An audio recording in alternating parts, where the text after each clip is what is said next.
Thank you very much. Good morning, everyone. I'm from Asian Regional Artemia Reference Center, as it has been introduced by Dr. Matias and also Simon from NACA. We are a local, we say regional Artemia Reference Center, which were established in cooperation with FAO in 2016, and it was officially opened in April of 2018. It's situated in Tianjin University of Science and Technology, where I'm working for. As a regional Artemia Reference Center, we have a responsibility for promoting and coordinating the interdisciplinary and inter-regional Artemia researches, providing the platform for the information exchange on Artemia, and also providing the technical consultation and services for production of Artemia and their use. So today it's my pleasure to share with you on some of the work that have been done at our center, what I called ARC. So I would like to share some information on the market demand of Artemia cysts in China. As you all know, that China, the total aquaculture production in China has accounted for about 2/3 of the total world of the global aquaculture production. Therefore, in China has the largest world market demands for Artemia cysts, which accounts about 50% of the global Artemia cyst production. Most of the cysts, about 70% of Artemia cysts, are sold to the shrimp hatchery, where we have a big shrimp production. So, for example, in 2022, the total shrimp production in China is 2 million metric tons, valued about 100 billion RMB. If you divide it by 7, you can count how much of the money in US dollar. And besides the shrimp, the cysts are also sold to the marine fish hatchery and also the hatchery of macrobrahim.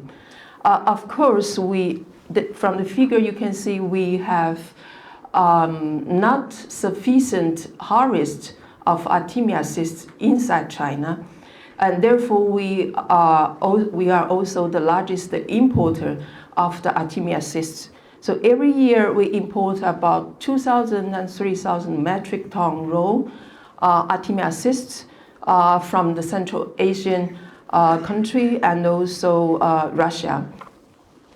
So therefore, the sustainable production of Artemia cysts is of crucial for the growing aquaculture industry in China. And also, we also realize there is also a need for the better use of different Artemia strains, because we know that there are some misusing Artemia cysts in the hatchery in China. So therefore, I will report you about our the training to the local people. We also have a lot of Artemia biomass harvesting every year from Bohai Bay coastal saltworks. So around, I think it's over 100,000 metric tons of Artemia biomass are harvested, mainly from Bohai Bay saltworks. And the biomass are processed in form of the fresh Artemia biomass, which account about 45%, and also frozen Artemia biomass cake. And the biomass are used as feed for pet fish, also are used in the shrimp nursery and the broodstock maturation, and also some of them are used as the ingredients of the formulate feeds. But there is a lack, or I say less concern, of proper biological and ecological management in salt ponds. That's why we also now, as our center, also involve a lot of practical or technology support to the local farmers. So as a regional Artemia center, we are servicing to the aquaculture industry. It's our responsibility. We have set up 2 aquaculture industry standards on Artemia products. One is the Artemia cyst, and one is the frozen Artemia biomass. Both standards are authorized by the MARA, the Ministry of Agriculture and Rural Affairs. And this will benefit, how can I say, will play an important role in the control of the Artemia product quality and in China. So we also provide knowledge and technical transformation to the farmers, and also provide the Artemia cyst quality control or quality authorization to the company. In 2023, ARARC has become the number of national platform breeding, a shrimp breeding platform, and where we are in fact helping them to develop a protocol and to provide good Artemia nuclei with good biosecurity and nutrition. So also, we also managed to translate some practical books on Artemia, of course, with the permission of the editors. So now we have just translated one practical book on the guideline for Artemia production in artisanal solar salt farms. Patrick and Hua and also Misanou, we have got a lot of help from them. We are also actively involving in the international conference and workshop on Artemia. For example, we have successfully organized the Artemia workshop, SDG aligned Artemia workshop, which combined with 2020 Global Conference on Aquaculture as a part of the local organizer. Just 2 weeks ago, we successfully organized a training course within China. So around 100 trainees coming from 10 provinces. Most of them are the cyst harvester and also the processing from the cyst processing sector, the distributor, and also some of them are hatchery technicians, salt farms, and few of them are also coming from the university and research institutes. Of course, the response are so good, and so now, in fact, we are immediately planning another training course with the focusing on the hatchery application of Artemia, because now is the busy season in China in the hatchery. So some of them want to come, but they were so busy, so they could not manage to come. So we are now planning to organize another one. Since 2019, we started the mission to do the investigation of Artemia resources on the Tibet Plateau. So we have traveled over 20,000 kilometers on the elevation of more than 4,050 meters, so it's very high, and it gives us a lot of challenge. And we have visited more than 10 salt lakes. And there are many salt lakes on the plateau, and some of them are Artemia are living there. In fact, the Tibet Artemia cyst has a lot of unique characteristics from, for example, it is the largest cyst and insta-1 nuclei in the world, I should say. I confirm about that. And it has also the highest HUFA content, especially the EPA content in the cysts and nuclei. So it's a good product for the some species of marine fish at a certain stage. So we are helping them to develop a good processing, cyst processing technology, and also try to help them to promote the market in China. Of course, unfortunately, there is a dramatic reduction of the Artemia harvest recent years in Tibet salt lakes. We have observed that there is a decreasing salinity, which is now, last year is already less than 40 ppt. So this is extremely low for Artemia. But we still don't know the reason why there's a big drop of the Artemia cysts in Tibet salt lakes. Probably it is because of the presence of the predator, or the cysts are sinking on the bottom of the lake, and so we could not harvest them.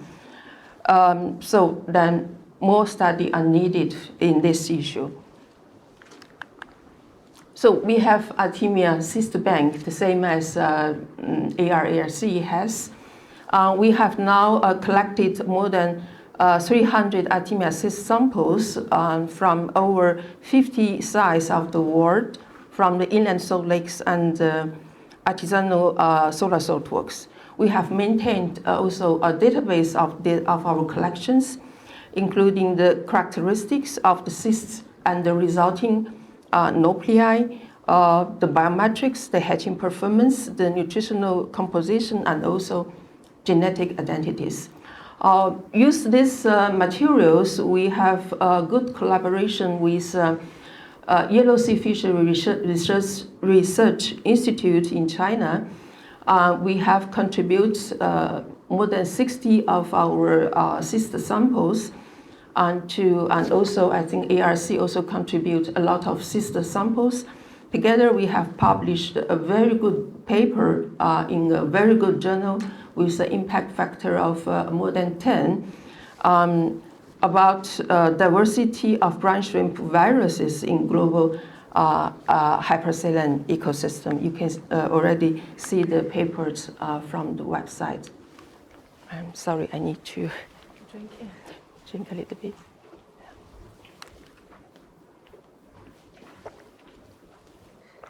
Yeah. So with our Artemia gene bank, we have also worked a lot on the genetic population study. For example, we have constructed the high salinity linkage map and also the QTL of the Artemia franciscana.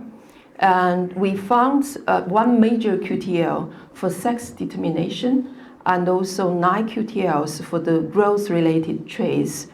And I think this map, the genetic map, can be used later for the selective breeding of the Artemia for the special applications. We also worked on the Tibet Artemia population. So we analyzed the mitochondrial genome and also did a genetic structure study on several populations in Tibet. So the morphological and also the genetic structure analysis showed that there is a significant differentiation between the groups within the region of Tibet. And also the students managed to do a prediction with a niche model and to show that there is a potential reduction of Artemia population in Tibet in 50 years later. So we also managed to study the genetic structure of Artemia population from almost nearly 30 cyst harvesting sites all over the world. Sorry, I put unpublished data because we are now busy with writing these papers. So the population, 2 populations coming from the USA, and 1 population coming from Vietnam, and 5 populations from Russia, and 5 populations from Kazakhstan, and also 16 populations from China. So there are the maps. I don't know very well about this. I'm not a geneticist, but we have got 500,000 of SNPs from the Slav sequencing, and we by the analysis, all these 29 groups, the sites, the samples are classified into 9 major gene clusters. And we also see some certain degree of genetic penetration between the clusters, and also the degree of gene penetration was higher in the parthenogenetic populations. We also, with the data that we have obtained previously, we also developed about 13 core markers for fingerprint, SNP fingerprint.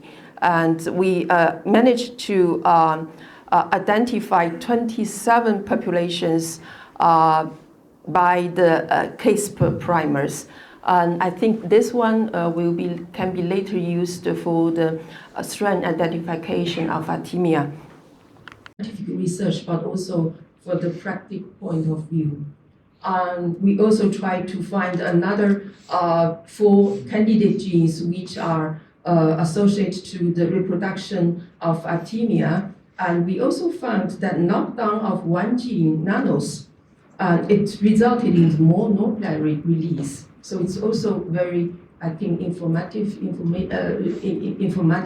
things that to the application. So we also established a primary cell culture of Artemia embryonic Artemia cells, and we use this as a tool to research the interaction between the host and also the pathogen. So, for example, we have conformed the vibrios, Vibrio angularium and Vibrio parahemolyticus, that could lead to the pathological reaction of the embryonic cells. You see the holes in the cell.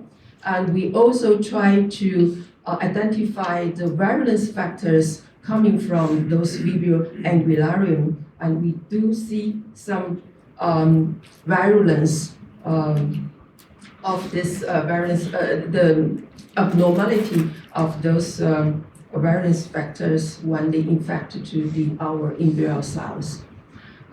This is my last slide. I think we are now already classified the hemocytes of Artemia.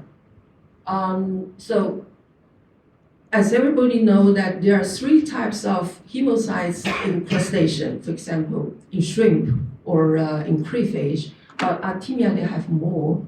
They have 5, or we say 7 subtypes of hemocytes. We managed to use these hemocytes and to see when we challenge it with nanoplastic beads or the particles, and we see the change of the hemogram in response of the challenge. So here are some results. So I'm very proud of my team. We have a very strong team with 8 staffs, including myself, and we have also PhD students and MS students in my lab, over 20. So all of them have contributed a lot to our work. Thank you very much. Thank you, Prof. Sui, for your sharing on the amazing works of Artemia in China.